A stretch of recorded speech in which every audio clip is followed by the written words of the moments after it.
For the first hour, I'm pleased to be playing this interview that I recorded earlier in the week with Robert Cherry. He is the professor emeritus at Brooklyn College, author of Jewish and Christian Views on Bodily Pleasure, and a member of 1776 Unites. And I invited him on to discuss the ways 1776 Unites is pushing back on race-focused narratives. And he sent me an interesting article he penned for Real Clear Policy titled, "The Immigrant Experience Proves That Meritocracy is Real." And here is the first clip of that interview. Professor Cherry, welcome to the show. Well, thanks for having me. So I had talked to you before about having you on, and there's obviously myriad of topics we can cover, but you came up with a good one for this interview, and you wanted to talk about the immigrant story in America, how it's important, and how it kind of debunks the premise of the 1619 Project. Can you explain? Well, I think, the 1619 Project says that America is all about maintaining white supremacy, and it will use violence, it will use what it can, it will distort meritocracy, it will do lots of things to maintain white supremacy. The alternative is that America is all about democracy and equal opportunity, and that comes out most clearly in the immigrant experience. So, for example, we should be rejoicing the number of second-generation immigrants that have been elected to the Congress. There's 3 Korean Americans, there are an Iranian American, there's Cuban Americans, the second generation. Even Kamala Harris, she fits much more as a second-generation immigrant than as a Black American. Not that she can't be both, but if you look at her background, she's a second-generation immigrant. So I think there should be much more of an appreciation of how this American ideal can work for many, many people. So that's one aspect. The other aspect, I think, is this notion of meritocracy, this notion that if you have skills and work hard, you have a real positive chance of succeeding in this country. Of course, there are barriers, but if you look at immigrants, Somali immigrants, for example, that's what they are driven by. So that when they came here as refugees, they weren't educated, they didn't speak the language, but they went and worked in meatpacking plants. And ultimately, many of them migrated to Minneapolis. And if you look at their arc is one of moderate success into a stable middle class. So that, the idea that we should focus dominantly on the barriers that people face, particularly Black Americans, is misguided. It's not that we shouldn't do anything about those barriers, but that we should see that there's still opportunities for people who want to work hard and want to move forward. Well, that was really important. And what I add to that, to his mention of the second generation immigrants and why they aren't celebrated, I would say that in this election, many of them were Republicans, and that's why people don't focus on it. But to the immigrant thing, I told him that a lot of detractors will say that that may be true, but it's different for Black Americans than for the immigrants, and they're treated differently. So I asked him to discuss how immigrant groups were treated in the past. Here's clip 2. Right. And, we shouldn't move past other African current immigrants like Nigerians who are doing really, really well. But if we go back to the beginning, We can go back to the Irish. When the Irish came after the famine, they were treated horribly. So, for example, in the South, if there were dangerous jobs to do, chopping down woods, throwing 500-pound bales down to riverboats, they wouldn't use enslaved blacks. Enslaved blacks were too valuable. They cost a lot of money. They would use the Irish. When I grew up, you heard a lot about the Chinese building the railroad. Well, the Chinese built the railroad after Colorado, but the railroad up to Colorado, which had some dangerous places, was built by the Irish. They were thought of as the worst thoughts about blacks, the images in vaudeville, and they weren't, they didn't rise up because somehow there were liberals who said we should treat them better. They built their own separate society around the church, around construction, and they insulated themselves for generations from the public because there wasn't simply anti-Irish sentiment, there was anti-Catholic sentiment that went up through the Second World War. So to say, well, the Irish were white, they weren't thought of. If you take Jews and Italians, they weren't thought of as whites. The whole eugenics movement that was the precursor to Nazism was that they weren't white Anglo-Saxon Protestants from Northern Europe. They were inferior races. And in fact, the Nazis used books that were published in this country by the Eugenics Society. So, wasn't that Jews or Italians until after the Second World War even began to be considered regular Americans. And again, the Jews built an insular world. They built Hollywood. They built the garment industry where they insulated themselves from the white Anglo-Saxon Protestants who didn't think very much of them, thought they were inferior. So sure, you can say, well, eventually they became white. There were books out when the Irish became white. There's a book when the Jews became white. And now, in fact, there's a discussion about Latinos. So many Latinos voted for Trump. Now there's an argument that we really shouldn't have this rule book Latinos because many of them are white or think they're white. That's what Charles Blow from the New York Times wrote. He said, how come they all voted for Trump, 30 to 40%? It's because they've been indoctrinated with white ideas. And so they want to emulate white racists or something. And he's right about this notion of immigrants and or different groups coming in and being described as white. Society's discussion of white has changed over the years, and too few people know this, and especially those focused on race. But if you want to discuss history, you need to know the truth, good and bad. And this is what the 1619 Project lacks.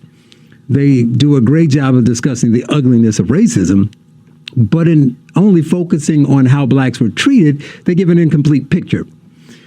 Professor Cherry mentioned the changing views on white Hispanics, but this same approach is taken by many in the race-focused movement to describe any minority who doesn't conform to the leftist view of that particular group. He mentioned Charles Blow and others, but Nicole Hannah-Jones, the founder of the 1619 Project, did the same thing. She recently tweeted, I think a couple days after the election, that not all whites, not all white supremacists are white. And this was her tweet in response to finding out that more blacks and Hispanics voted for Trump than did in 2016. So it's that notion we hear over and over again that unless you are a black that thinks the way society decided most blacks should think, then you're not really a black person, and now you become white. You can graduate to being white, which in itself is racist because you're saying being white is better, right? Because if you're graduating to something, it's an elevation. So they themselves elevate them. Coming up, we continue with Robert Cherry, Professor Emeritus at Brooklyn College and author. You're listening to The Charles Love Show on AM 560, The Answer.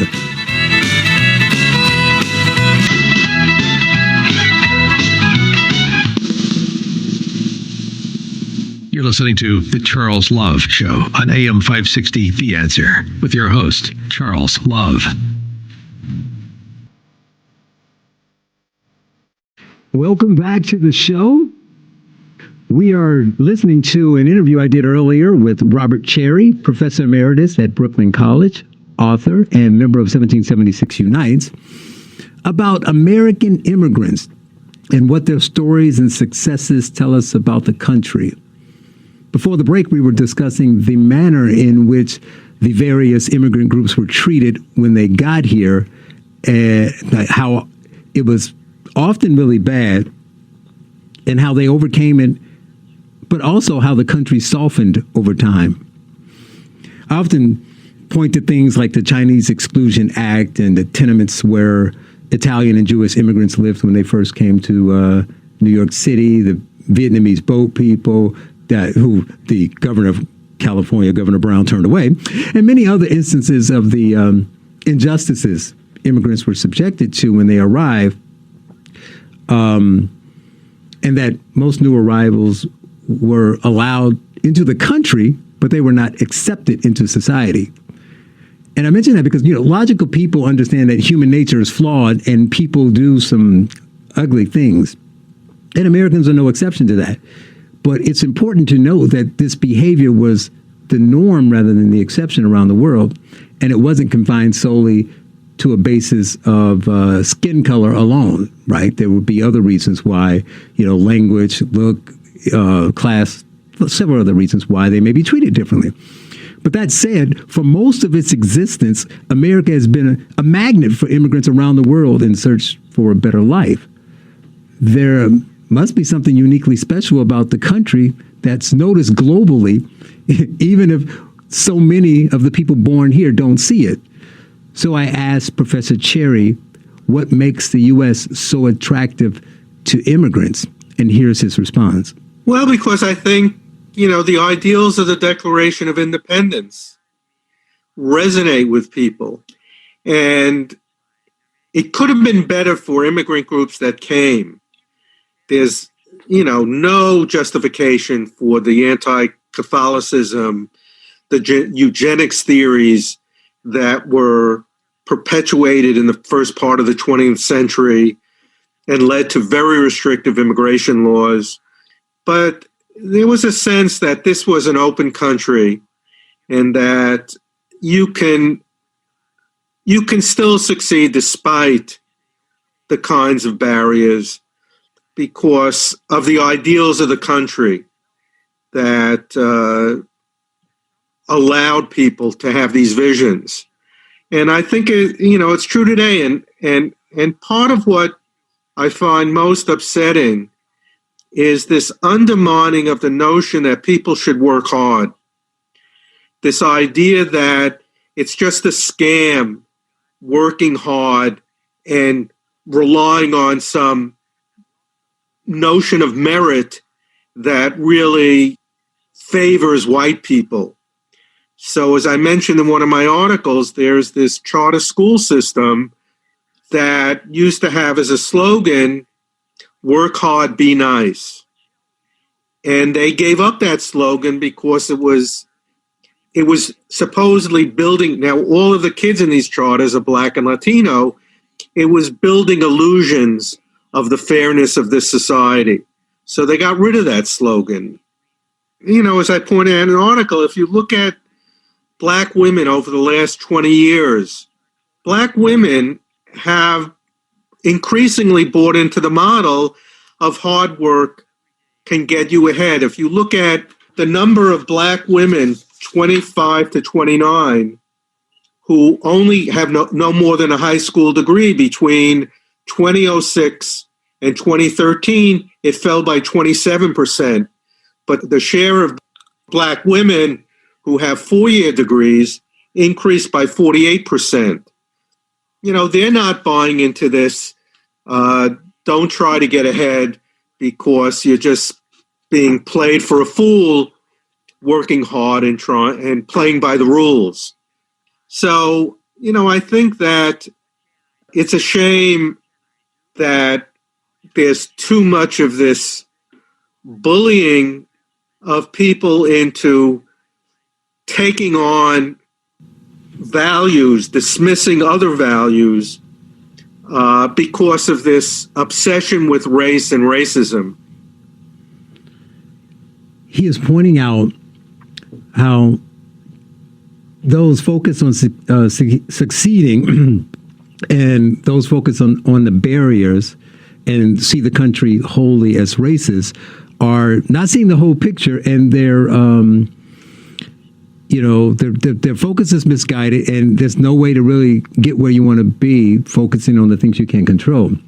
His example of Black women, though, is particularly interesting because while he's right about their recent achievements, it is them, surprisingly, who are now leading the obsession with race that he mentioned, and that's such a big problem in society. So I asked him why he thought Blacks like Charles Blow, he mentioned before, and others who have carved out a tremendous life for themselves and they do well, how they spend all their time explaining how racist the country is and focusing on boogeymen rather than ways to succeed. Pete, please play clip 4. Well, because I think that part of the problem is that there are certain lines that he and others are unwilling to cross. So, for example, charter schools. It's a whole issue that's going to come up with Biden. What's he going to do about the federal support for charter schools that Obama initiated? There are all these arguments against charter schools, denying what are the success rates and so on. And I think, so that's one example of a kind of line that people on the left just don't want to cross, is support for charter schools. The other is, you mentioned the family. I'm writing a book on race-related topics, and one of the things about the issue of the Black family is there are lots of reasons why Black women are not marrying Black men. And I think what's most important is not to beat them down for not marrying, but give them support. So, for example, there are family services that can be given to young mothers. There's a whole number of ways that can encourage them to be involved with their kids. That's what the charter schools do, actually. It isn't that they get better parents, but they have strategies to bring parents to where ideally they want to be. They cajole them, they make modest requirements, but there are ways that you can support single mothers who gave birth when they were less than 25. There are ways that you can give supports that can't totally replace the benefits of the two-parent family, but they can go a long way. But for liberals, this is paternalistic. This is just things they won't seriously consider. And so it's just much easier to talk about racism. You see, this is where we have to focus our energy here. And I'd love to hear your thoughts as well. Give us a call at 312-642-5600. And let's talk about some of the solutions that we can reach and what you think needs to be done in these situations that are actually measurable and can fix things. He talked about there not necessarily being better parents in the charter schools. I know slightly disagree with that. I know that people will challenge that in the sense that in a sense is true, because you can't discount what he's saying, that the performance is different between the two schools and the approach is different. But you do get some parents who, not better, of course, but you get parents who are more inclined to the fact that they're signing up and waiting in the process and doing that, are more involved. So it's a matter of which parent's more involved in their kids' education. Those kids tend to perform better. But we do need to do more, and not from a government standpoint. We just need to do more to encourage a positive parenting, positive students, and people doing the right thing, as opposed to spending so much time on what goes wrong and what's not being done, and the things that we have no control over. More with Robert Cherry, Professor Emeritus at Brooklyn College.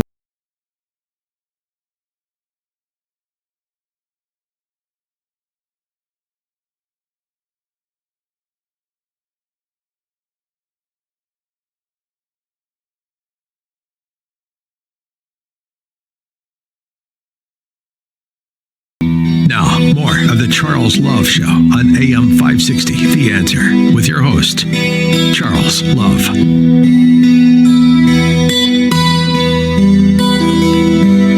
Welcome back to the show. We're discussing American immigrants with Robert Cherry, Professor Emeritus at Brooklyn College.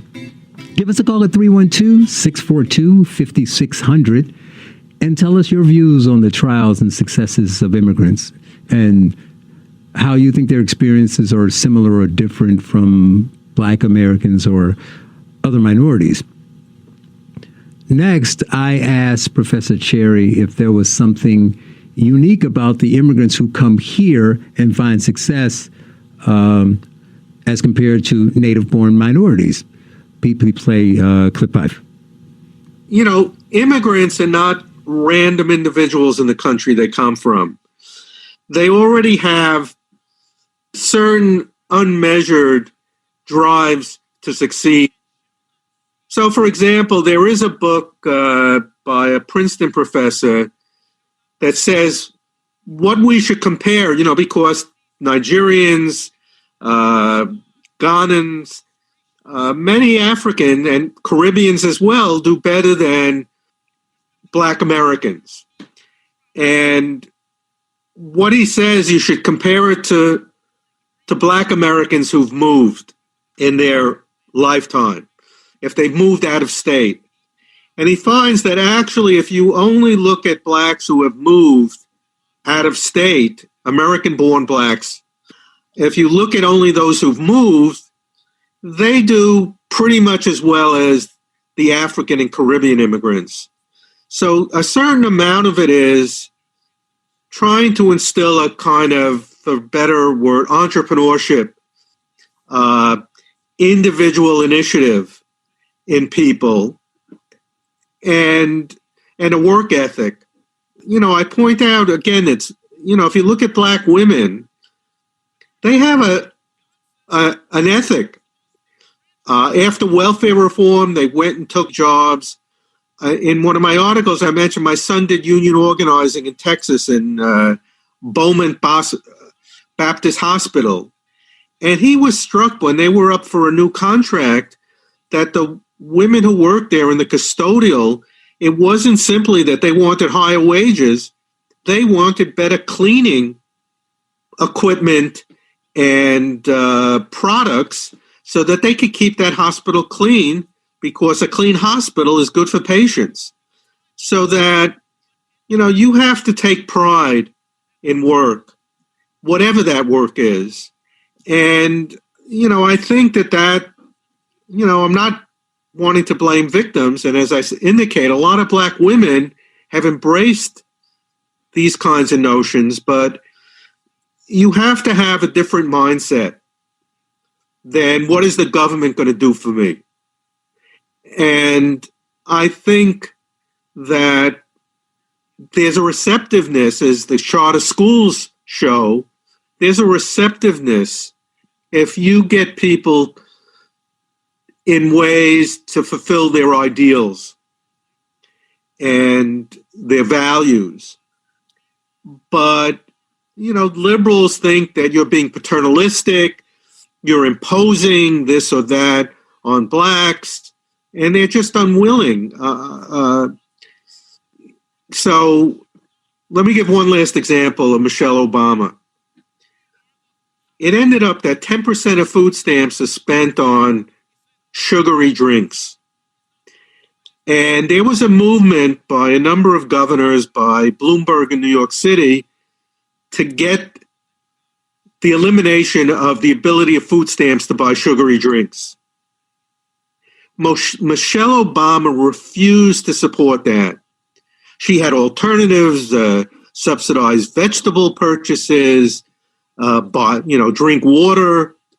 And studies showed that if you had put in this restriction, it would substantially cut diabetes.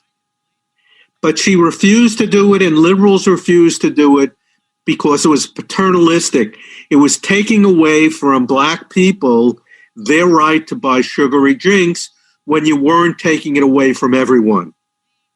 So I don't want to overly defend paternalism, but there's an aspect when you want to change people's values in a selective way, a selective group of people, you're going to be open to these charges. Well, I would say that taking away from the argument that it was taken away from Black families is also assuming that Black families are the ones who are all on welfare and buying sugary drinks. So, that's a bit skewed in itself. But what I really found interesting in that takeaway is the fact about the book he read that said, if you just took Blacks who moved and compared them to immigrants, the success was very similar.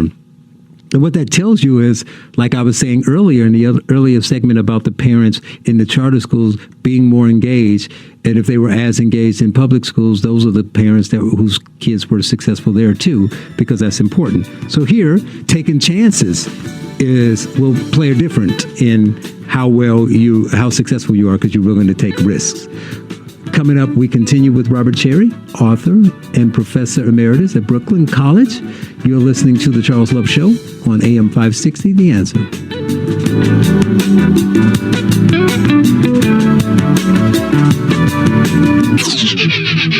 Now, more of The Charles Love Show on AM 560, The Answer, with your host, Charles Love. Welcome back to the show. We are playing my earlier recorded interview with Robert Cherry, professor emeritus at Brooklyn College and member of 1776 Unites. We are talking about the American immigrants and the importance of meritocracy.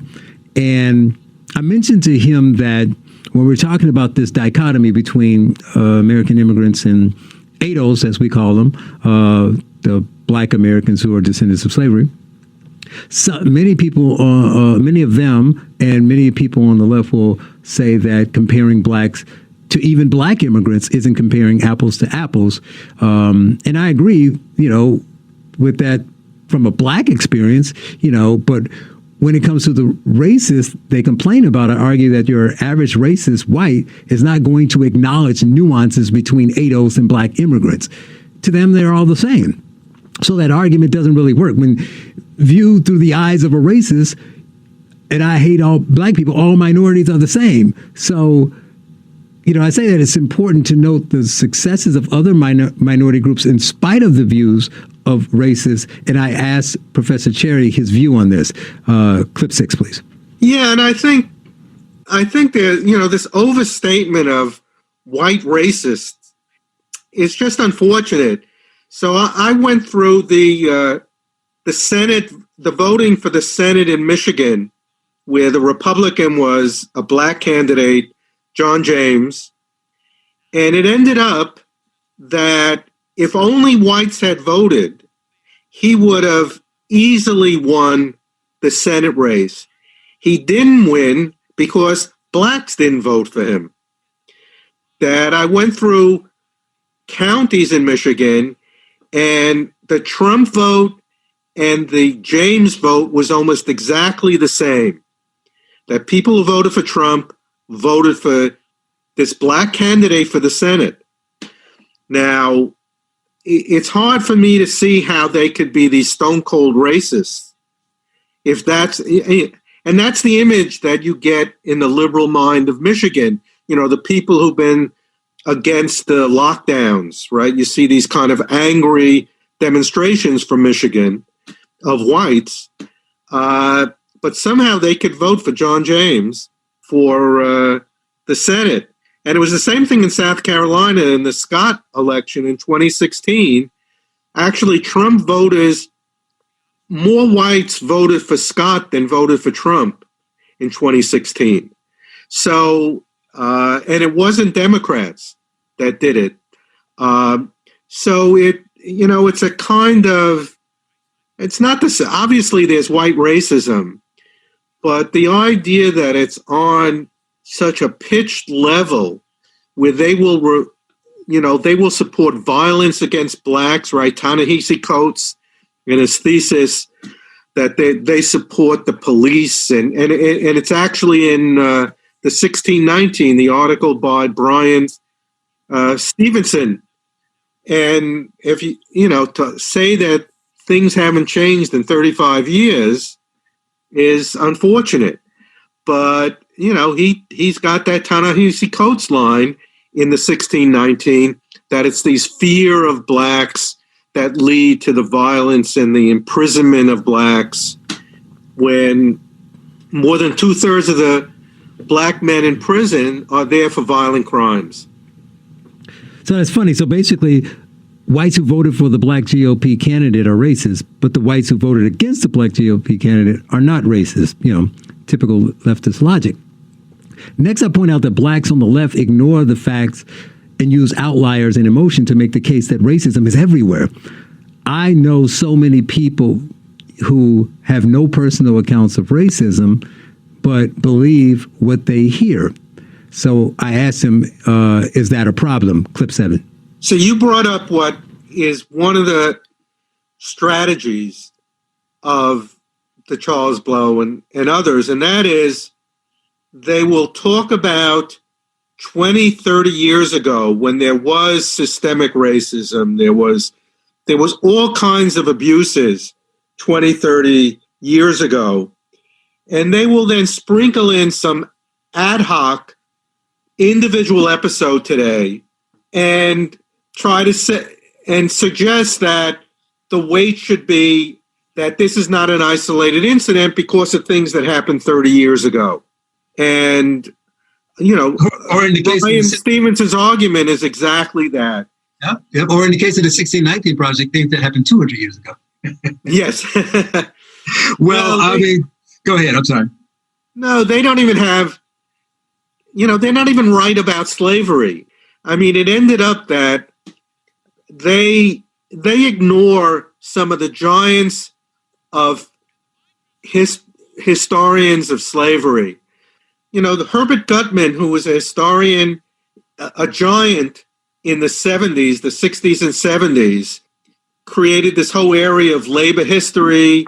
He shows that the black family, by and large, came out of slavery intact.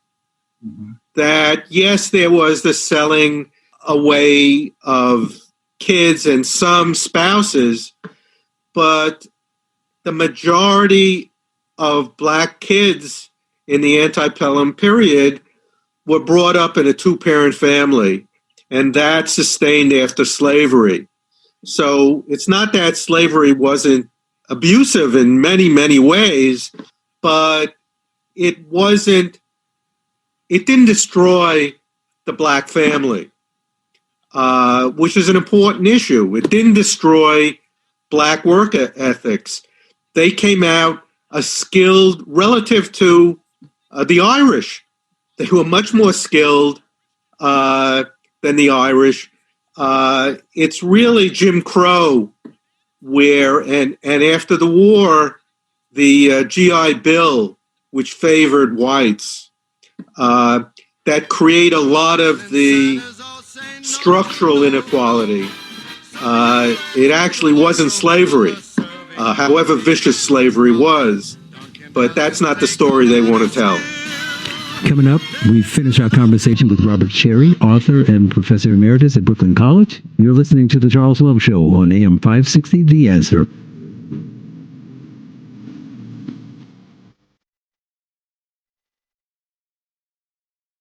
The Charles Love Show continues on AM 560, The Answer.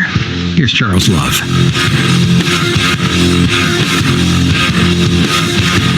Welcome back to the show. We have been discussing the importance of meritocracy with Robert Cherry, author, professor emeritus at Brooklyn College, and member of 1776 Unites. And in the last segment, Professor Cherry was talking about how slavery wasn't the cause of the single-parent households surge that we see in black communities. And I just want to be clear and clarify that he wasn't discounting the horrors of slavery. It should seem obvious, but I know many people who, are emotionally weak and intellectually lazy, and those with an agenda will try to skew words and say, see, he said it wasn't that big of a deal. I think it was pointing to the fact that blaming everything on slavery, like saying the reason why you have 70+% of single-parent households in the black community is because of slavery. It won't solve the problem because it's incorrect, and that's what he was pointing out. But here in the last clip, I asked Professor Cherry for his final takeaway, and this is what he said. Well, I think this issue of switching from the historic notion of we need government to create equal opportunity. That's what Martin Luther King talked about. That's what President Obama talked about in his 2004 speech that put him on the national stage, is that the goal of government policy should be to create equal opportunity. That's been replaced by the left by equal outcome. And if you don't get equal outcomes, we're going to change the way we organize. So if black kids can't get passing grades, as they did in San Diego, we're going to say you don't give grades on the basis of test scores, what you got in your test, because blacks don't do well in tests. So instead of correcting what are the dynamics that lead blacks not to do well on tests, they're just going to get rid of them. It's like suspensions. So we're living in a world in which equal outcomes has replaced equal opportunity. And that's what's most damaging about a lot of public policies now. That is completely devastating and will be nothing but problems trying to have equal outcomes instead of opportunities. That should be a no-brainer. Everybody should see that. But even if we all push back against that, we have a bigger problem. Now, this may not be as popular, but I think there's even an issue with equal opportunity. The difference is most people should agree that you want people to have equal opportunity. That's the different one. You don't want people to try to force outcomes, but opportunity is fine. But I don't know how you do it. How do you have equal opportunities? How can everybody have the same opportunity? So you can say, I want everybody to be able to go to college. I want everybody to be able to get X job. But we don't all have the same skill. We don't all have the same intelligence level. We don't all have the same talents. We didn't all start with the same income. You would have to ban nepotism, which basically means I can't help my friends and family.